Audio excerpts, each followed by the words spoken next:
एक ऐसी कौम जिसे अल्लाह ने जमीन से मिटाया नहीं बल्कि जिंदा रखा, फिर उन्हें दो पहाड़ों के दरमियान कैद कर दिया। ना वो मर सकते हैं ना वो निकल सकते हैं, बस इंतजार। कुरान बताता है ये कौम हजारों सालों से कैद है और ये हर रोज एक दीवार को नोचती है। लेकिन जब अल्लाह चाहेगा सिर्फ एक लफ्ज कहा जाएगा, इंशाअल्लाह, और वो दीवार जो सदियों से खड़ी है एक ही दिन में टूट जाएगी। और जब ये कौम निकलेगी, रसूलुल्लाह सल्लल्लाहु अलैहि वसल्लम ने फरमाया, उनका पहला लश्कर समुंदर पी जाएगा।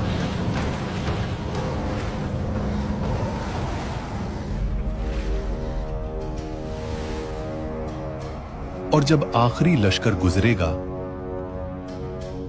तो कहेगा, यहां कभी पानी हुआ करता था। सोचिए, समुंदर खाली, और ये वाकया सिर्फ कुरान में नहीं, तौरात, इंजील और यहूदी तारीख सब ने इस तबाही का जिक्र किया है।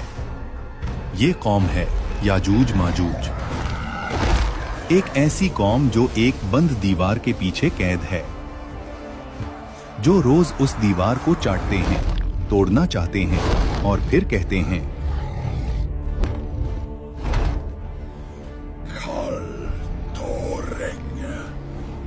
लेकिन एक लफ्ज भूल जाते हैं। इंशाअल्लाह आज की इस वीडियो में हम जानेंगे याजूज माजूज असल में कौन है, क्या वो इंसान हैं या कोई और मखलूक, वो कहां कैद हैं, और सबसे बड़ा सवाल, क्या उनकी रिहाई का वक्त करीब आ चुका है। और वीडियो के आखिर में हम उस खतरनाक जंग की तरफ बढ़ेंगे जो याजूज माजूज के निकलने से पहले पूरी दुनिया को हिलाकर रख देगी। कुरान पाक सूरह अल कहफ आयत 93 से 98 में अल्लाह इस वाक़ये को तफसील से बयान करता है। ये वाक़या जुड़ा है एक अजीम बादशाह जुल्करनैन से। जब जुल्करनैन दो पहाड़ों के दरमियान पहुँचे तो वहाँ एक कौम मिली जो मुश्किल से बात समझती थी। उन्होंने कहा, ऐ जुल्करनैन, याजूज माजूज हमारी जमीन पर फसाद मचा रहे हैं। क्या हम आपको माल दे दें और आप हमारे और उनके दरमियान एक बंद बना दें?